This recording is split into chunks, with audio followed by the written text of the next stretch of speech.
Hi everyone and welcome to my channel. I'm Simon of Savage Reads and today I am back with my favourite books of 2018 so far. I love these videos. I love it when my subscription feed gets full of like these excited recommendations of joy. It's delightful. So I've got 14 books. I'm just going to go for it. I filmed this once and it ended up being 35 minutes. So let's do the elevator pitch version, shall we? Here we have first at number 14. I kind of want an official charts jingle there. The Lost Words by Robert Macfarlane and Jackie Morris. This is a gorgeous book. It's really big, sorry about the glare. And in it you have these images of nature, like these ferns with letters going through them, and then you have each part of the book is an animal or a bird or a plant, and the letters in its name create the poem. So Ada, you have A, D, D, E, R, as you can see. And then an image from Jackie Morris. It's just gorgeous. It's a real celebration of nature. It's a real celebration of words, of poems, of nature and everything. I think I just said nature twice, but I really, really love this book. It was the first book I read this year, and it's the one that's really, really, really stayed with me. So absolute joy. I'll be turning to that again in the future, I know, many, many times. I'll also be buying it for quite a lot of people for Christmas. Spoilers. Then we have a historical romp next, and historical fiction has really been my thing this year, and I might actually do a video all about the historical fiction that I've loved, because it has been a bumpy year for it. But the one that I want to talk about first is The Wicked Cometh by Laura Carlin. Now, this is the kind of Victorian, kind of gritty, gothic historical novel that I really, really love. It's about a young woman called Hester who is growing up in the slums where people are going missing. Due to an accident, she ends up being taken away to a countryside mansion where she ends up under the care of a doctor and his sister Rebecca, and mysterious things start to happen and an awakening begins within her as well. So it's really, really, really good. Really dark, really gritty, really gothic. Love it. Then we have some non-fiction in the form of I Am by Maggie O'Farrell. This really is what it says on the tin, 17 brushes with death. This looks over her life, both at instances where she's been close to death and where instances of those that she loves being close to death, and she kind of muses on them, talks about them, and it's just a really life-affirming sort of book filled with hope and joy and celebrating life, whilst also looking at how anything can change just in a moment. It's really, really, really wonderful. I was very thrilled by that because I was a little bit nervous, like, what if I didn't like her non-fiction as much as I like her fiction? Then we have some more non-fiction in the form of Bravado, which is written and lived by Scottee. This is 4 monologues, all based on bodily fluids, that look at Scottee's relationship and his experiences with working class men as a young gay working class man. This really, really chimed with me as a working class gay man myself, because I always thought that working class people would be the most open and the most, the most open, and it's not always so. A lot of the time they are, but not always, and this looks at the times that it's not and the kind of complexities that that can have on you as a young gay working class man. So I'd recommend anyone else read it because it just gives you an insight into that sort of life and those sort of thoughts. It's fascinating. Then we have the first of the women's shortlisted books, which is Sing, Unburied, Sing by Jasmine Ward. And yes, this is the lovely American edition, which is very kindly, oh no, you can't see there, signed. Oh no, you can't see there either. It will happen. Anyway, it's an unusual kind of road trip novel in the fact that it features Jojo, who's a young boy, his sister and his mother Leonie are going from the safety of his grandparents' house to go and collect his father who's just come out of prison. And as they do so, they encounter some ghosts which bring back a lot of the hauntings and America's sort of history to the fore, and also the history of their family, and looks at what constitutes a family.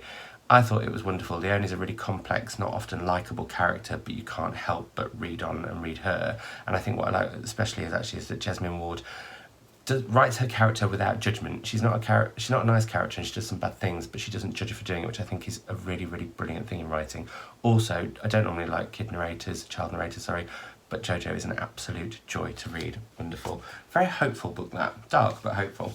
Then we have some more non-fiction, another memoir, which is Rebecca Stott's In the Days of Rain. This is about her father is dying and he wants her to write his memoirs, which happen to be about the time that he was involved in a cult, and actually she was brought up within that cult. What comes across brilliantly in this book is that it's both a complex look at a complex relationship between father and daughter, a look at the complexities of religion, and looking at the complexities of trying not to judge your family's past based on your modern knowledge. It's just wonderfully done, and what I particularly love about this is that she gives voice to the women in these cults who are often never heard, and some of their stories are heartbreaking. It's a wonderful, wonderful book. Heartbreaking, but wonderful. Then we have a very, very modern book. So modern that, like, well, it's set in the summer of 2017. It's Crudo by Olivia Lang, and this is a book that's really hard to describe because it's really filled with everything. Olivia Lang has a character called Kathy who is getting married in her 40s in the summer of 2017. So it looks at marriage, it looks at love, it looks at whether she wants to, well, not feels like she's going to lose her independence, but it looks at all those kind of things at her age, but also really, really looks at everything around Kathy that's going on. So you have the class that she finds herself sort of dipping her toe into, you have all of the world events, even more importantly. So like, it looks at the repercussions of Brexit, it looks at the repercussions of Trump, it looks at all those things. And actually, as you read on and you see also not the political madness that's going on, but just the general world madness, the way that we're treating nature, the way that we're treating each other, all these things, you start to think, hang on, can 2017 have actually been real? And then you start to think, hang on, how can 2018 therefore be real? Because it follows on. It's a really, really incredible piece of writing, this, and it really makes you think about everything and makes you realise that when somebody writes down a fictional account of 2017, you can't quite believe that it actually happened. It's really, really, really, really good. Then we have another historical novel, which was an absolute joy from start to finish, partly because of the narrator, who is a wonderful priest called John Reeve, but also because I think the author does something exceptional with the way this novel is crafted. This is The Western Wind by Samantha Harvey, and it is a story told backwards. We start on day 4 when a body has been reportedly seen that may be the body of Tom Newman, who either threw himself off a bridge 4 days previously or was murdered and pushed off. The whole small, tiny hamlet of Oakham has been a buzz with, questions and rumours and all those kind of things. And what we do is we follow John Reeve as he tries to look into the situation, but going backwards and seeing how those motives of all the people around him could have been murder or whether it was actually suicide. It's not a thriller, but it's definitely gripping and definitely makes you read on, partly because the narration is so fantastic. He's very, very funny, slightly campiness to it, but there's just this, it's brilliantly comic, but also at some points really poignant and really moving. So highly, highly recommend this. I'd love to see a lot more people reading this year. Loved it, absolutely loved it. And at the back of things works really cleverly. Sometimes I find that doesn't work in fiction. I may actually do a video also on books that go backwards, because I've read quite a few and I do quite like it if it's done really, really well like that is. Then we have the winner of the Women's Prize for Fiction. We have Camilla Shams's Home Fire, and this again was a book that completely kind of, what I loved about this, that also I loved about Jasmine Ward, is that when we go through the novel, we follow 3 siblings, we follow 3 siblings after their parents have died and they sort of separate for the first time. Isma goes off to America, Annika stays behind, and her brother starts to look into the life of their father, who was a jihadist, and slowly but surely starts to become groomed and radicalised. And what I think is amazing is Camilla Shamsi does that storyline particularly with no judgment. It's about showing what can happen, and as you read it and you're in the head of Parvez, the grooming starts to sort of trickle into you. I'm not saying you get groomed as you read it, but you understand how it can happen. And I think, again, fantastically, she does it without any judgment or without, trying to sway you either way. And I think it's an incredible piece of writing. It also has a twist in the fact that it's based around the storyline of Sophocles' Antigone. But if you haven't read Antigone, don't worry, it doesn't matter. And if you have, it's not going to give anything away about the ending either. So really, really cleverly done, wonderfully done. Not my personal winner, but I loved it a lot. Then we have Caris Davies West, which was a book that I was hoping would be one of my books of the year and is so far. I love Caris Davies' writing. Her short story collections are 2 of my favourite short story collections, and The Redemption of Galen Pike in particular might be one of my favourite books. This is all about Cy Bellman, who goes off on an adventure of daring do to try and find these huge beasts or mammoths or monsters even that are out west. In doing so, he leaves behind his daughter, but actually the dangers could be much bigger and more close to home for her than they could be for him. It's a wonderful mini epic, absolutely fantastic. Then we have a modern classic, which is Joan Lindsay's Picnic at Hanging Rock. This tells of a summer picnic where a group of girls from a girls' school go out for the day and 4 of them disappear. 1 then turns up, but the other 3 cannot be found. What happened to them, and will we ever find out? It's a joyfully gothic, dark book. Yeah, I say that, and actually it's written all in the summer sun, which is also as dark in a weird way. It's very oppressive. It has twists and turns that I wasn't expecting. It just revels in its its twisted nature, and I think it is a phenomenal book. I cannot believe I hadn't read it before. Then at number 3, we have a book that totally kind of blew me away. I wasn't sure what to expect because it's a really difficult book to try and explain, so good luck here, Simon. It's The Parentations by Kate Mayfield. Kate, you've made a book that is almost impossible to describe. How very dare you? It's also very, very good. That said, at the same time, when you're reading it, it's not complex at all, but the way I'll describe it is, it starts in the present day where 2 sisters called the Lesser Sisters, no, that's not right, what are they called? They're not called the Lesser Sisters, the Lawless Sisters. How could I forget that? The Lawless Sisters, I love those characters' names, are going to a graveyard on an appointed day because each year they say they will wait for a boy they consider their son there since he's gone missing. And then we flip to another household in London where Clovis and her husband and 2 people you may assume to be her kids, but then you learn differently, are also waiting for a very important parcel. And what happens then is you work out how these 2 households are intertwined, and in doing so you have to go all the way back to the 1700s or even possibly the 1600s to Iceland, where a man discovers a pool of eternal life, and it's how everything flows from there. It takes you over hundreds and hundreds of years.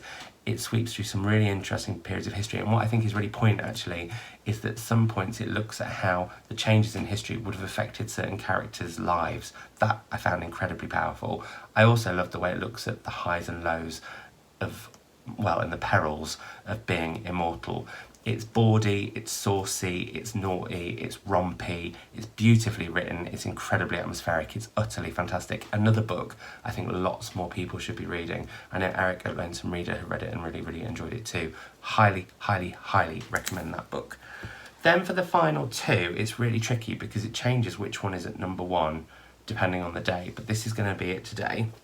So at number 2 is When I Hit You by Mina Kandasme. I think this is a stunning, stunning novel. It's quite unusual and it's quite, how can I put it? It's not cold, I don't want to say that. Occasionally slightly clinical, but yet so full of emotion and raw emotion, and power is one of the things that came away from it, as we follow our unnamed narrator who starts a relationship with a professor which slowly but surely becomes coercively controlling and then becomes abusive. And it's fascinating looking at how this woman deals with that, both in how she kind of creates a distance from herself, tries to pretend to be someone else, and then slowly but surely finds her voice again. And it's just phenomenal. I'm actually quite glad that I'm doing this where I have to do an elevator pitch, because if I talk about this book in too much depth, I often start crying because it really, really had that much of an effect on me. I just think it's phenomenal, and yeah, I really, really wanted this to win the Women's Prize for Fiction. And on another day, this would be my number 1. It just depends what sort of mood I'm in.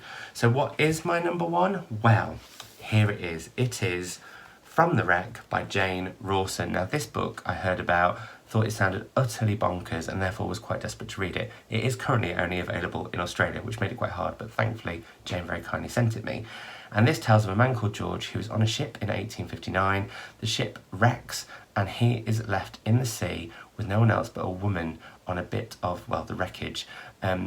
However, once they get back on land, the woman disappears, and we then flip to her narrator as she turns into a cat, because the woman is not a woman, she is an alien being. And it follows how their stories then keep intersecting and actually slowly but surely become more and more entwined. It also, fascinatingly, considering it's about an alien, a man and his son in the fore, really looks at the role of women in society at that time and what people expected out of women. And I think that's really, really fascinating too. It also looks at what it is to be human, what constitutes a family, and looks at children who might sometimes be a little bit unusual. It's just wonderful. And at the same time, and this is something that I think I love in all my favourite books, at the same time as all of those things, it's just a gripping yarn. And I love it when you get a book that's an absolute treat of a story, but has loads and loads of themes underlying. And this is one such book. And even more excitingly, it's coming out in the UK in 2019 from Picador. I am thrilled. So, as some of you may have seen from the thumbnail and also from the title, I'm also doing a giveaway. Now, I thought I was going to put these in order and I've totally not done it, so do forgive me. But I'm very impressed with myself. I've done that much swifter than I thought I was going to do it. Because, let me find the final one, I'm going to give away the books that I have spare copies of from this selection. So, here I have my books. So we've got From the Wreck, When I Hit You, The Parentations, West, Camilla Shams's Home Fire, and Singh, Unburied. Singh. And then we have a collection of the very same books in different editions. One is Approved Apologies. That I am happy to give away. I'm delighted. I would be delighted to give away to one of you. How can you win these books? In the comments below, simply say your 3 favourite books of the year so far and what 3 books you are looking forward to reading in the second half of the year. That is what I would love to see. Obviously, also have a conversation with me about all of the books I've talked about, which will be linked in the description box down below if you simply cannot wait.